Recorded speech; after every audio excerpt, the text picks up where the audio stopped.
أعوذ بالله من الشيطان الرجيم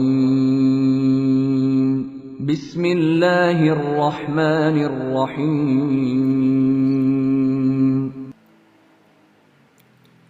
Bismillahirrahmanirrahim. Assalamualaikum warahmatullahi wabarakatuh. Alhamdulillah, salatu wassalamu ala rasulillahi, la hawla wa la quwata illa billah, amma ba'du. Ayyuhat talibat rahimani wa rahimakunallah. Alhamdulillah, segala puji bagi Allah subhanahu wa ta'ala atas limpahan nikmat yang diberikan kepada kita semuanya. Dan Alhamdulillah pada kesempatan kali ini kita masih bersua kembali melalui pembelajaran secara online. Dan semoga kita selalu diberi kemudahan oleh Allah Subhanahu wa taala dalam menjalani KBM online ini. Dan sebelum mulai, marilah kita berdoa terlebih dahulu. Allahumma 'allimna ma yanfa'una wanfa'na bima 'allamtana wa zidna 'ilman nafi'ah. 6 ayat thalibat rahimani wa rahimakumullah. Kita telah sampai pada hadis yang ke-303 ya. Hadis ke-303. Dan ini adalah sesi yang ke-10. Mubasyaratan ayat naqra.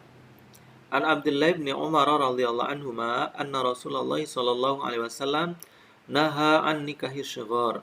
Rawal Bukhari wa Muslim. Ya, dari Abdullah bin Umar bahwasanya Rasulullah sallallahu alaihi wasallam melarang dari pernikahan syighar. Wa syigharu, dan syighar itu adalah ayyuzawwijar rajulu ibnatahu ala ayyuzawwijahu al-akhar ibnatahu wa laisa bainahuma shadaq.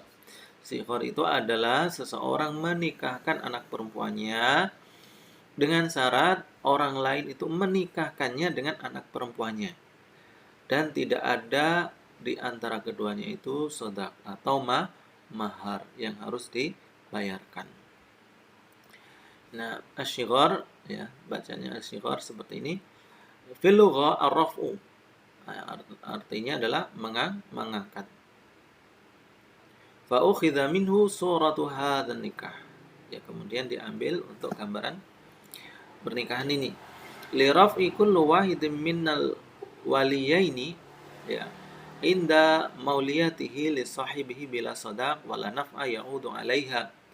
Ya, karena setiap dari dua wali ini mengangkat atau menghilangkan dari wanita yang diwalikannya itu atau yang diwali itu mengangkat tidak ada kewajiban membayar mahar kepada temannya ya li sahibihi ya, jadi bila sodak tidak ada mahar dan tidak ada manfaat yang kembali kepada wanita yang diwali oleh orang tersebut ya. Al-makna al-ijmali, makna secara global, al-aslu fi aqdi nikah annahu la yatimu illa bisadaqin lil mar'ah. Asal atau hukum asal dari akad pernikahan adalah tidak sempurna pernikahan kecuali dengan adanya mahar bagi pihak wanita. Yuqabilu ma tabdhuluhu min bid'aiha. Dan ini setimpal ya.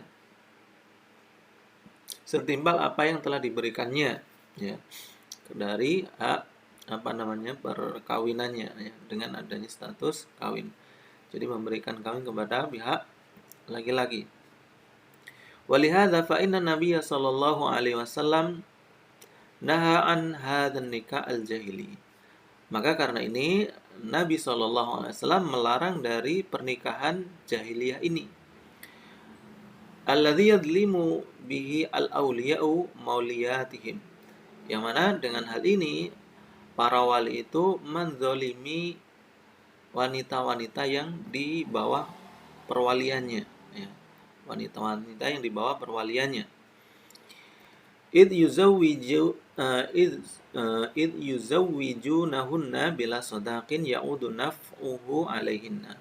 Yang mana mereka menikahkan mereka, maksudnya para wali menikahkan wanita-wanita di bawah perwalian mereka itu tanpa ada mahar yang manfaatnya kembali kepada para wanita.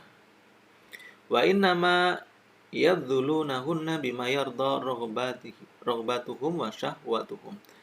Yang mana mereka menyerahkan ya, wanita-wanita dengan atau sesuai dengan kemauan atau keridhaan keinginan mereka dan syahwat mereka.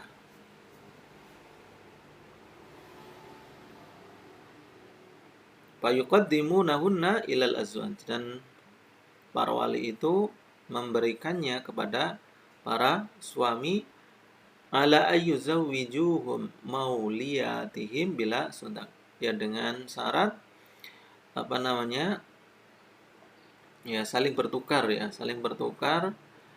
dengan menikahkan anak perempuan pihak lainnya kepada mereka tanpa ada mahar ya. Fahadha dzulmun wa tasarrufun fi abda'ihinna bighairi ma anzalallah, dan ini adalah suatu kezaliman dan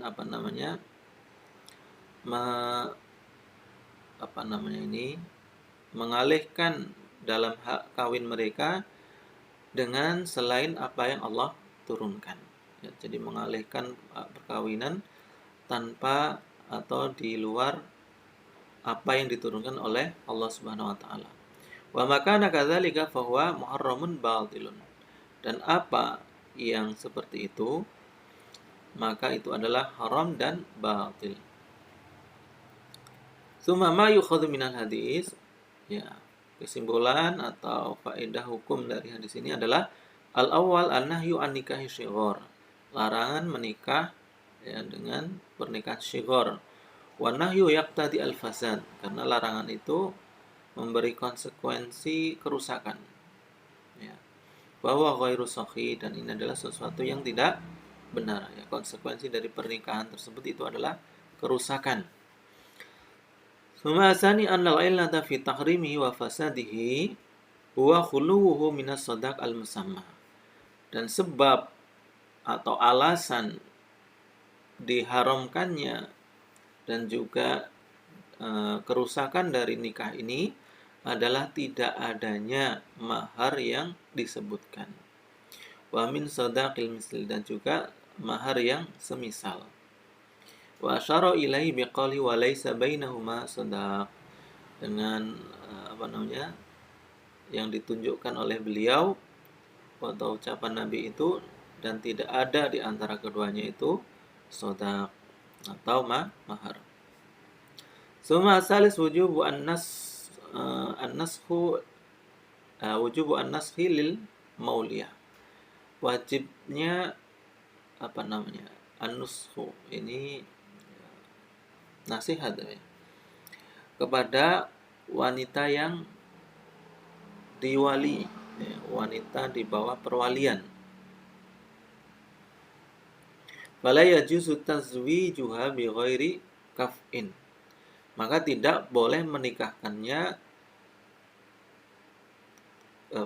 dengan selain sekufunya, li ghardil wali wa maqsidihi ya,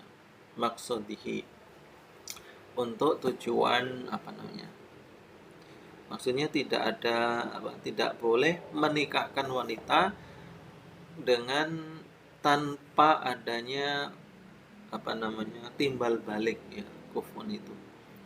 Jadi tidak sekufu, tidak ada timbal balik ya, karena adanya tujuan dari seorang wali ya, atau keinginan dari seorang wali. Suma ar-rabi bima annahum ja'alu al-illa fi ibtali hadzal nikah, dan sebabnya mereka menjadikan alasan di dalam pembatalan pernikahan ini hiya khuluwuhu minas sadaq, karena tidak adanya mahar. Fa innahu yajuzu ayyuzawwijahu mauliyatihi ala ayyuzawwijahu al-akhar mauliyatahu bi sadaqin ghairu qalilin ma'al kafa'ah baina az-zawjaini waridha minhuma. Karena bahwasanya boleh seseorang itu menikahkan wanita di bawah perwaliannya dengan syarat orang lain menikahkannya dengan dirinya wanita yang di bawah perwaliannya juga jika dengan mahar yang tidak sedikit disertai dengan timbal balik di antara dua pasangan. Waridho minhuma, dan juga keridhaan dari keduanya. Jadi sebenarnya kalau umpama ada mahar ya masih sah ya, boleh-boleh saja. Jadi seorang wali menikahkan anak perempuannya kepada orang lain dengan syarat orang lain itu mau menikahkan wanita di bawah perwaliannya kepada dirinya. Tetapi dengan adanya mahar di antara keduanya.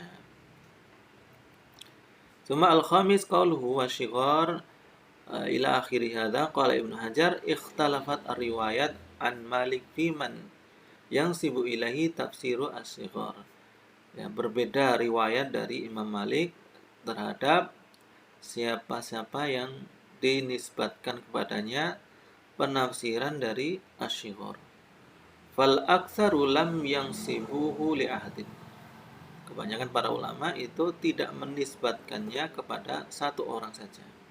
Wa bihadza qala Asy-Syafi'i, maka dengan ini Imam Syafi'i berkata faqad qala, dan telah berkata la adri at-tafsira 'anin Nabi sallallahu alaihi wasallam au an Ibni Umar au an Nafi au an Malik wa ja'alahu ba'dhum min tafsiri Nafi wa laysa khasan bil ibnah bal kullu mauliyah. Ya. Aku tidak tahu penafsiran dari Nabi atau dari Ibnu Umar atau dari Nafi atau dari Imam Malik yang mana dijadikan sebagian mereka dari tafsir Nafi, dan bukan kekhususan kepada anak perempuan saja, tetapi mencakup semua wanita yang di bawah perwalian. Jadi bukan hanya seorang bapak kepada anak perempuannya, tetapi bisa saja mungkin wanita-wanita selain anaknya yang di bawah perwaliannya. Wa qala al-Qurtubi, dan berkata al-Qurtubi tafsirus syighar sahihun muwafiqun lima dzakara ahlul lughah. Ya, penafsiran syighar ini benar ya, sesuai dengan apa yang disebutkan oleh ahli bahasa. Fa in kana marfu'an fa huwa al-maqsud. Adapun jika itu terangkat di marfu itu diangkat, fa huwa al-maqsud, dan itu adalah tujuannya. Wa in kana min qauli sahabi fa maqbulun aidan. Jadi kalau umpama penafsiran syighar ini di marfu atau diangkat kepada Nabi, ini juga adalah tujuannya karena untuk membuat legalitas hukum dalam syariah. Adapun wa in kana min qauli sahabi fa maqbulun aidan. Adapun jika ini dianggap sebagai ucapan para sahabat, ini juga bisa diterima ya. Li'annahu a'lamu bil maqal wa afqahu bil hal. Karena seorang sahabi itu lebih tahu terhadap apa yang diucapkan ya, terhadap mungkin perkataan Nabi, dan juga yang lebih afqahu bil hal, lebih faqih ya, lebih tahu terhadap kondisi atau keadaan zaman itu. Suma sadis ajma'al ulama ala tahrimi hadza nikah. Para ulama bersepakat terhadap pernikahan sejenis ini. Waqtalafu fi butlanihi. Tetapi mereka berikhtilaf atau berselisih pendapat dalam masalah batalnya. Fa inda Abi Hanifah anna nikaha yasihu wa yafrudu laha mahrun misliha. Imam Abu Hanifah itu berpendapat bahwasanya nikahnya sahih, tetapi dengan syarat harus setelah itu adanya mahar yang semisal atau mahar yang disesuaikan dengan tempat atau daerah yang bernaung ya pasangan tersebut. Jadi disamakan dengan keumuman mahar di daerah tersebut. Wa inda Asy-Syafi'i wa Ahmad anna nikah ghairu sahih. li'anna nahya yaqtadi al-fasad. Imam Asy-Syafi'i dan Imam Ahmad mengatakan bahwasanya nikahnya tidak sah, ya karena apa? Itu suatu larangan, dan suatu larangan itu akan memberi konsekuensi kerusakan. Artinya tidak sah nikahnya. Wa haka fil jami' riwayatun anil Imam Ahmad butlanuhu walau ma'a sodak. Dan diceritakan di dalam kitab Al-Jami' riwayat dari Imam Ahmad tentang batalnya pernikahan tersebut walaupun disertai dengan mahar. Ikhtarwa al-Khiraqi, yang dipilih oleh al-Khiraqi, li umumi ma rawa as-Saykhan an Ibnu Umar. Ya, dilihat dari keumuman apa yang diriwayatkan oleh Imam Bukhari dan Imam Muslim dari riwayat Ibnu Umar. Ya, anna Rasulullah sallallahu alaihi wasallam naha anis syighar wa misluhu fi Muslim an Abi Hurairah. Wa li anna Aba Dawud ja'ala at-tafsira wa huwa qaluhu wa laisa bainahuma sadaq. Karena Abu Dawud itu menjadikan penafsiran dari syighar itu dengan ucapannya tidak ada di antara keduanya sadaq atau mahar. Min kalami Nafi. Jadi menafsirkan ucapan la laisa bainahuma sadaq ini adalah ucapan Nafi. Wa ikhtara hadzal qaul al-alama al-Athari Syekh Abdul Aziz bin Baz rahimahullah taala fi risalatin lahu fil ankihatil batilah. Ya, jadi dan ini adalah pendapat yang dipilih oleh Syekh Abdul Aziz bin Baz di dalam suatu risalahnya tentang pernikahan-pernikahan yang batil. Wallahu a'lam bissawab. Taib ayyuhal thalibat rahimani wa rahimakumullah. Ya, demikianlah sesi hadis yang ke-10 yang membahas tentang nikah syighar. Nikah yang mana seorang wali menikahkan anak perempuannya atau wanita yang di bawah perwaliannya dengan syarat laki-laki yang menikah dengan anak perempuannya atau wanita di bawah perwalinya itu mau menikahkan anaknya atau wanita yang di bawah perwaliannya kepada dirinya. Ada persilangan istilahnya. Persilangan tetapi tidak ada mahar di antara keduanya. Dan di sini dikatakan juga bahwasanya kalau umpama ada mahar maka itu menjadi sah, ya. Jadi pernikahan seperti itu sebenarnya sah dengan adanya mahar. Taib ayyuhal thalibat rahimani wa rahimakumullah. Demikianlah sesi yang ke-10. Semoga bermanfaat. Marilah kita tutup dengan doa kafaratul majlis. Subhanakallahumma wa bihamdika asyhadu an la ilaha illa anta astaghfiruka wa atubu ilaik. Wa akhiru kalam. Assalamualaikum warahmatullahi wabarakatuh.